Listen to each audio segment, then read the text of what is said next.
They endorse a true supporter of public education, someone who has consistently stood up for Kansas schools. Please join me in welcoming a true education supporter, Paul Davis.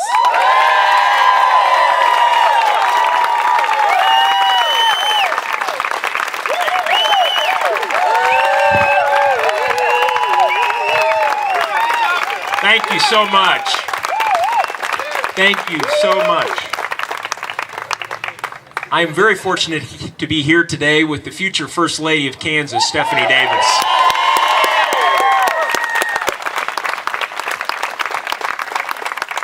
Stephanie has been the breadwinner at our household for the past year, so she hasn't been out on the campaign trail a great deal because she's been not only working full-time, she's been keeping our household together, keeping Caroline together, and she's been an absolutely terrific partner. Stephanie works as a psychologist. She's dedicated her whole career working with homeless veterans, and she is going to be an outstanding First Lady for Kansas.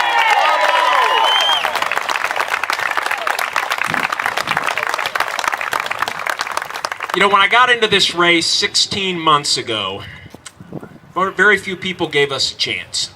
A lot of people said to me, you know, Paul, you'd make a great governor, but Sam Brownback just can't be beat. The state's just too Republican. He's got too much money behind him. Well, we're not having any more of those conversations, and the reason we're not having any more of those conversations is the great work that all of you have done. We raised $1 million in 4.5 months.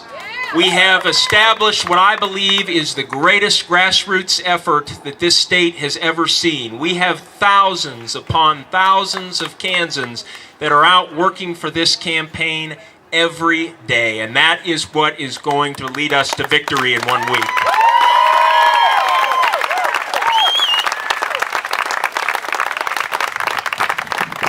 You know, when I came to the legislature 12 years ago, it was a very different place than it is now. One of the first things I did was I went across the aisle and I met Republicans like Bill Kassebaum. You may recognize that last name. Bill is the son of former U.S. Senator Nancy Kassebaum, and he's also the campaign treasurer for the Davis-Docking campaign.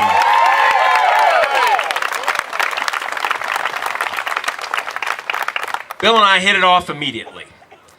We were concerned about our public schools. We were concerned that our state employee and teacher retirement system was not adequately funded. We were concerned that there were people with disabilities sitting on waiting lists with no attention, and we knew that we had to do something about it. So we got to work. We formed a bipartisan coalition, and for 8 years, we governed in Topeka with 2 governors who knew how to get things done, who knew how to bring Democrats and Republicans together. Back in 2005, we were facing a school finance lawsuit, very similar to the time that we are in right now. And our bipartisan coalition not only ended that lawsuit in a special session, we made a historic commitment to public education at that time.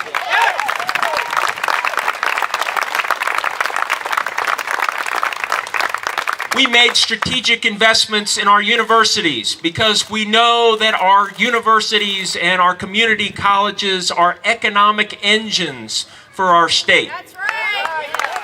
We passed a comprehensive transportation plan that 3 different economic studies have shown will create 175,000 jobs over the life of the plan. The greatest jobs creation program the legislature has ever passed. And I helped to build that bipartisan coalition.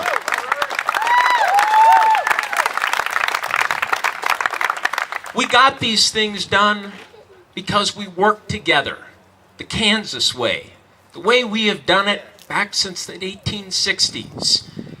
You know, we don't think of each other as Democrats and Republicans, we think of each other as Kansans. But so much of this changed in 2010. When Sam Brownback was elected governor.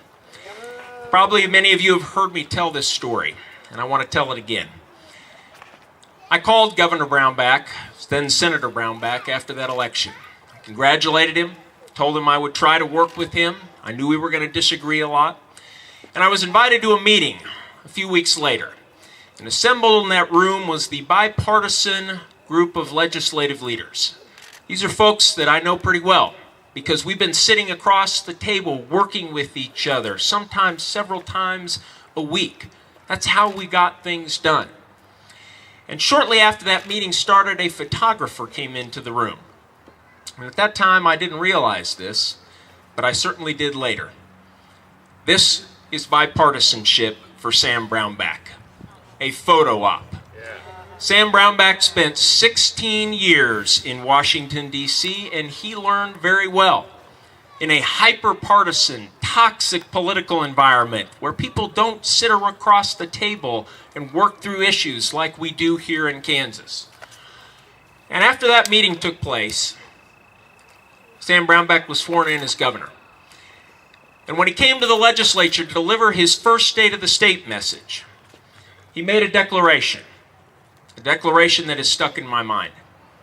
He said the public schools are to our state what the national defense is to the federal government. And if you think about it, he's absolutely right. Our public schools are that important to Kansas.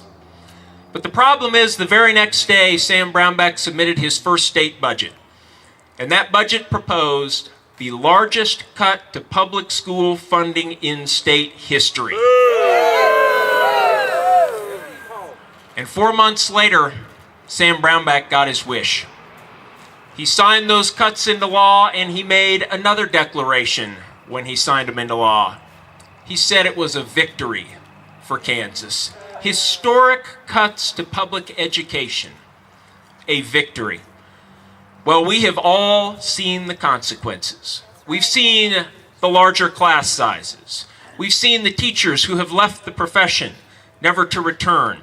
We saw our test scores go down in 2012 for the first time in a decade, and then go down again in 2013.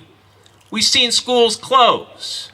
And if you're a parent, you're paying fee after fee after fee to send your child to public school these days. Sam Brownback has never made education a priority. When he was in the U.S. Senate, he voted against funding for after-school programs. He voted against funding for new teachers. He voted against Head Start repeatedly. When he became governor, he tried to get rid of early Head Start. And just a few weeks ago, he turned his back on millions of dollars that we could put to work for at-risk children. He made the largest cut to public school funding in state history, and he cut higher education, resulting in higher tuition on Kansas students all across this state. Our state cannot move forward when we have someone in the governor's office who has never made public education a priority.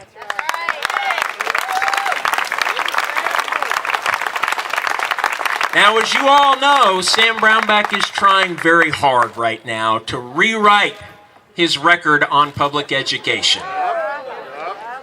But he's got one problem. Kansans are smart people because we got a good public school education here. And we are not going to let him rewrite his record on public schools. Am I right?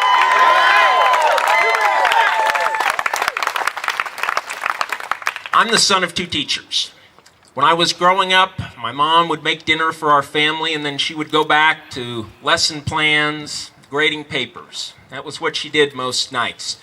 I watched her dig into her pocket to make sure that her kids in her classroom had what they need.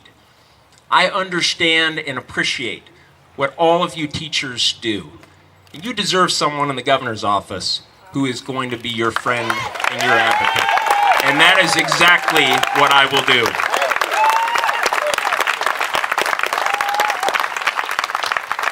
Stephanie and I also happen to be the parents of a soon-to-be kindergartner.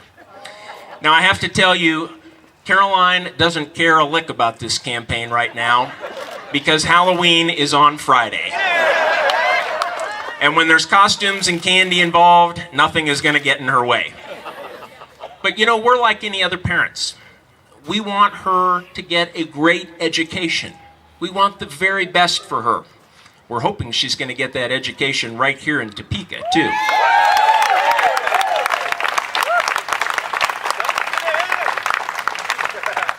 But the opportunities that are there for Caroline and her generation won't exist if we have a governor that is continuing down the path that he has put us on. The real live experiment has been a colossal failure. The governor said it would be a shot of adrenaline to our economy. He said that we would see immediate effects. People would be moving to Kansas by the thousands. We would be creating jobs by the tens of thousands. But the facts are that we are lagging behind our surrounding states. We are lagging behind the rest of the nation in economic growth. Just check the governor's own Council of Economic Advisors report several months ago. That's exactly what it says. But more disturbing than all of that, the governor's real live experiment is plunging our state deep into debt. Our nonpartisan Legislative Research Department projects that the state of Kansas will be $1.3 billion in debt over the next 5 years, due solely to the Brownback experiment. How will we be able to restore the cuts to our schools? How will we be able to grow our economy and invest in early childhood education and higher education? We cannot go down this path any farther. And that is why this election is so critically important to Kansas.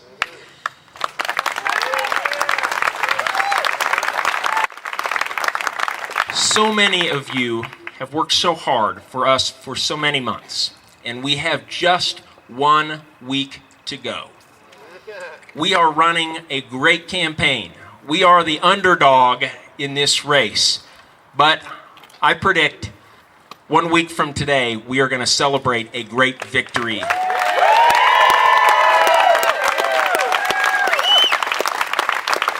But in order to celebrate that great victory, we've got a lot of work ahead of us. You know, this is a great state. And frankly, the campaign that Sam Brownback has run has been beneath the dignity of this great state. It is the ugliest campaign that this state has seen, because we have a man who has been in office for decades, who is desperately trying to cling on to power. But what we have to do is finish the job over the next several weeks, and it's going to require us to roll up our sleeves and work as hard as we possibly can. Talk to your friends, talk to your neighbors, talk to your coworkers, talk to the folks that you go to church with about how critically important this campaign is. If you have not been over to visit us at the gym building yet, if you live here in Shawnee County, please come over to visit us. We've got a lot of phone calls to make. We got a lot of doors to knock on. But you know what? Every day, I think about the fact that I don't want to get up on November 5th and stare down 4 more years of Sam Brownback. I don't want to think about the fact that I could have done something more. I could have made it to a few more events. I could have recruited a few more volunteers. I could have raised a little bit more money. And I hope that you will think a little bit about that over the next couple of days here. And please give us all the time that you have, because so much is on the line for our state. I want to wake up on November 5th and celebrate a great victory and restore Kansas again. Thank you so much for being here. Thank you for the work that you're doing. Let's all get together in 1 week and celebrate. Thank you.